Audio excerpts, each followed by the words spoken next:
आप as a doctor Lahore में private hospital में पर मंथ कितना अर्न करें? एज अ मेडिकल ऑफिसर मैं पर आवर के अकॉर्डिंगली पे है हमारी 385 रुपीज़ पर आवर। तो 6 आवर्स की शिफ्ट है तो बेसिकली 2200 रुपीज़ पर शिफ्ट। एक दिन के 2200 मिलते हैं अगर आप 6 घंटे लगाएं। हाँ 6 घंटे। और पर वीक आप कितने नंबर ऑफ आवर्स दे रही हैं? लाइक 42 आवर्स दे रही हूँ। और फिर पर मंथ आपके एवरेज कितनी बन जाती पे? 60,000। 60,000 इट्स अ गुड वन। और जहाँ पे की बात हो रही है, यहाँ I would like to talk about tap send. It's a money transfer app. अगर आपने बाहर के मुल्क से पाकिस्तान पैसा भेजना है तो ये ऐप यूज करें।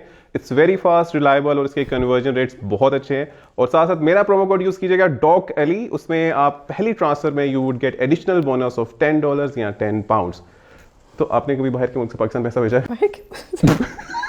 चलें, इट्स अंडरस्टैंडेबल, आपको भी बाहर नहीं गई, मगर इस वक्त आप जो कमा रही हैं 60,000, तो आप अपने एक्सपेंसेस कैसे रन कर रही हैं? फिर एक्सपेंसेस में ये लाइक मंथली रेंट और electricity charges almost round about 45 या 235 के राउंड अबाउट हो जाता है। उसके अलावा जो सेविंग्स हैं वो ऑलमोस्ट 15,000 पर मंथ की होती है। लाहौर में ही स्टे आप कह रही हैं? हाँ जी, लाहौर। तो आप रेंट आपने बात की, तो आप अकेले रह रही हैं, फैमिली के साथ रह रही हैं? मैं अकेले रह रही हूँ अभी फिलहाल। एक रूम रेंट किया हुआ है तो उसका रूम का रेंट मैं आपको बता रही हूँ। तो आपकी इवेंचुअली अर्निंग पर मंथ जो सेविंग्स है वो 15,000 हो रही है? सेविंग्स अगर मैं वो भी ना उड़ाऊँ तो।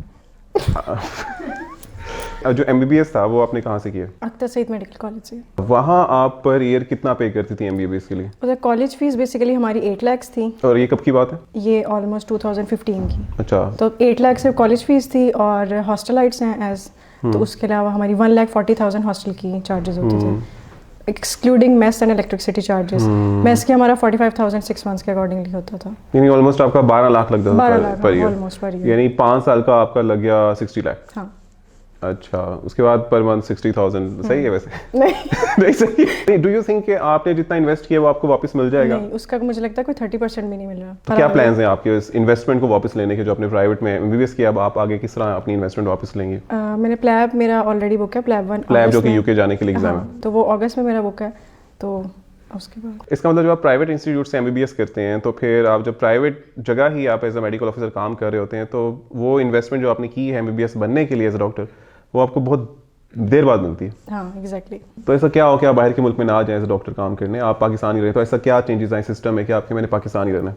पे इंक्रीमेंट बेसिकली होनी चाहिए ना डॉक्टर्स की, या तो हमें गवर्नमेंट सेटअप में प्राइवेट वाले इंस्टीट्यूट वाले बच्चों को भी एटलीस्ट जॉब कोई एमओशिप की मिलनी चाहिए। देखिए प्राइवेट वालों को मिलती है जॉब, गवर्नमेंट सेटअप में मिलती है, हम गवर्नमेंट वालों को नहीं मिलती है अक्सर। नहीं मिली।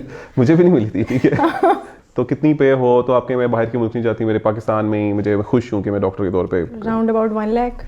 अच्छा, वैसे गवर्नमेंट में वो 1,10,000 या 20,000 दे रहे हैं? वही ना, गवर्नमेंट में एटलीस्ट उनका पे स्केल का मतलब अच्छा है, लेकिन प्राइवेट सेटअप में थोड़ा 60,000 थोड़ा कम है। ठीक है, तो अगर आप डबल जॉब कर लें तो आप 1 लाख कमा तो लेंगे? डबल जॉब तो कर लेते हैं पर ड्यूटी आवर्स ऑलरेडी यहाँ पे काफ़ी हेक्टिक होते हैं, तो फिर उसके अकॉर्डिंगली 2 जॉब्स करना आई थिंक थोड़ा सा डिफिकल्ट हो जाता है। आप कौन से डिपार्टमेंट काम कर रही हैं? पीड्स। अच्छा, जो आपने पे स्केल बताया ये आपने कई और जगह भी अप्लाई किया होगा प्राइवेट इंस्टीट्यूट्स में, ठीक है, आप जिस भी हॉस्पिटल में काम कर रही हैं और हॉस्पिटल्स में भी अप्लाई किया होगा, हर जगह यही रेट है इस वक्त प्राइवेट डॉक्टर का? नहीं, डिफरेंट रेट्स है। इवन इन सेम हॉस्पिटल में भी डिफरेंट डिपार्टमेंट्स में भी डिफरेंट रेट्स हैं। तो कितना मिनिमम कितना जाता है? मिनिमम मुझे लगता है कोई 200 पर आवर के अकॉर्डिंगली होता है। अच्छा, और मैक्सिमम कितना जाता है? मैक्सिमम यही मुझे लगता है 400 तक ही।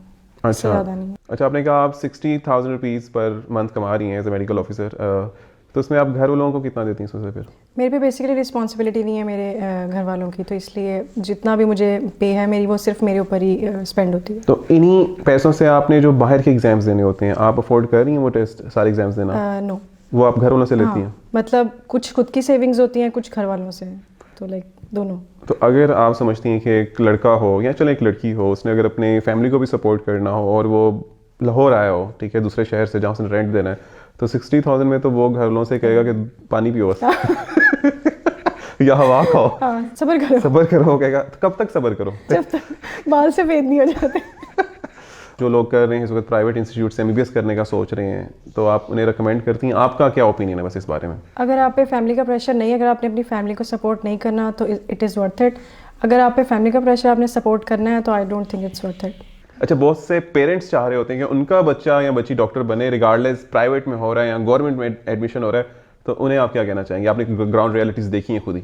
बेसिकली आप बच्चे से पूछें कि वो करना चाह रहा है या नहीं करना चाह रहा है। अगर वो करना चाह रहा है तो आप अफोर्ड कर सकते हैं तो आप ज़रूर करवाएं, लेकिन ये कि अपनी कोई चीज़ एट स्टेक रख के ना करवाएं। एट स्टेक रख के क्या मतलब just for the tag of a doctor आप सिर्फ सोसाइटी के प्रेशर में आके कुछ लोग जो है वो अपने बच्चों को MBBS करवाते हैं कि ताकि सोसाइटी में एक उनका थोड़ा लेवल अप हो जाएगा। ज़मीनें वगैरह बेच के? हाँ, ज़मीनें वगैरह बेच के वही आप it is not worth it कि आप अपनी ज़मीनों को एट स्टेक रखें और उस तरह अपने बच्चों को MBBS करवा रहे हैं। अगर अबू का हो हॉस्पिटल हो तो फिर वो करवा ले प्राइवेट में, जॉब भी फौरन मिल जाएगी।